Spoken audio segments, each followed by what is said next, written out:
देवताओं ने पहले से ही उस पर्वत की एक गुफा को सुंदर बना सजा रखा था। उन्होंने सोच रखा था कि कृपा की खान श्री राम जी कुछ दिन यहाँ आकर निवास करेंगे। सुंदर वन फूला हुआ अत्यंत सुशोभित है। मधु के लोभ से भंवरों के समूह गुंजार कर रहे हैं।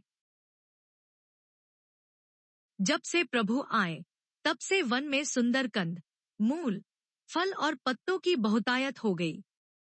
मनोहर और अनुपम पर्वत को देखकर देवताओं के सम्राट श्री राम जी छोटे भाई सहित वहां रह गए। देवता, सिद्ध और मुनि भंवरों, पक्षियों और पशुओं के शरीर धारण करके प्रभु की सेवा करने लगे। जब से रमापति श्री राम जी ने वहां निवास किया तब से वन मंगलस्वरूप हो गया। सुंदर स्फटिक मणि की एक अत्यंत उज्ज्वल शिला है। उस पर दोनों भाई सुखपूर्वक विराजमान है। श्री राम छोटे भाई लक्ष्मण जी से भक्ति, वैराग्य, राजनीति और ज्ञान की अनेकों कथाएं कहते हैं। वर्षाकाल में आकाश में छाए हुए बादल गरजते हुए बहुत ही सुहावने लगते हैं। श्री राम जी कहने लगे, हे लक्ष्मण, देखो, मोरों के झुंड बादलों को देखकर नाच रहे हैं, जैसे वैराग्य में अनुरक्त गृहस्थ किसी विष्णु भक्त को देखकर हर्षित होते हैं। आकाश में बादल घुमड़ घुमड़ कर घोर गर्जना कर रहे हैं। प्रिया, सीता जी के बिना मेरा मन डर रहा है। बिजली की चमक बादलों में ठहरती नहीं, जैसे दुष्ट की प्रीति स्थिर नहीं रहती। बादल पृथ्वी के समीप आकर नीचे उतरकर बरस रहे हैं, जैसे विद्या पाकर विद्वान नम्र हो जाते हैं। बूंदों की चोट पर्वत कैसे सहते हैं, जैसे दुष्टों के वचन संत सहते हैं। छोटी नदियां भरकर किनारों को तुड़ाती हुई चली, जैसे थोड़े धन से भी दुष्ट इतरा जाते हैं, मर्यादा का त्याग कर देते हैं। पृथ्वी पर पड़ते ही पानी गंदला हो गया है, जैसे शुद्ध जीव के माया लिपट गई हो। जल एकत्र होकर तालाबों में भर रहा है, जैसे सद्गुण एक एक कर सज्जन के पास चले आते हैं। नदी का जल समुद्र में जाकर वैसे ही स्थिर हो जाता है, जैसे जीव श्री हरि को पाकर अचल आवागमन से मुक्त हो जाता है। पृथ्वी घास से परिपूर्ण होकर हरी हो गई है, जिससे रास्ते समझ नहीं पड़ते।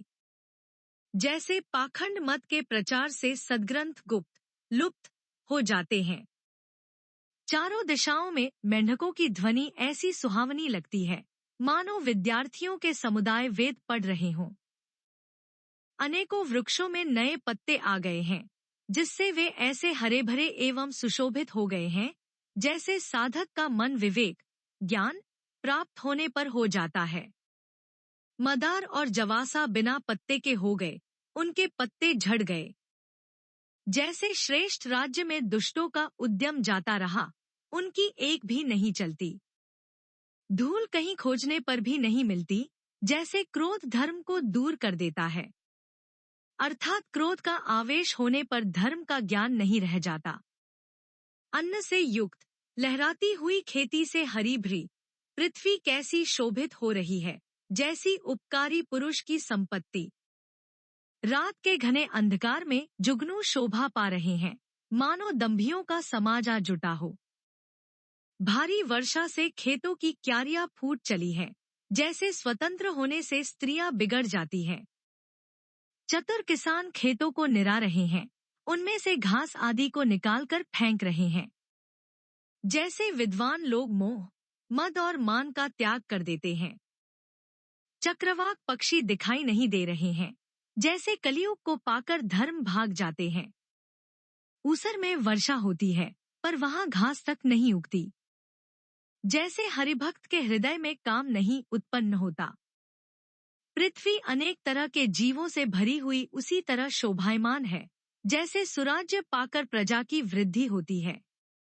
जहां तहां अनेक पथिक थककर ठहरे हुए हैं, जैसे ज्ञान उत्पन्न होने पर इंद्रियां शिथिल होकर विषयों की ओर जाना छोड़ देती हैं।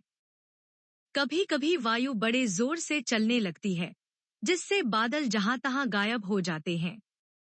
जैसे कुपुत्र के उत्पन्न होने से कुल के उत्तम धर्म, श्रेष्ठ आचरण नष्ट हो जाते हैं।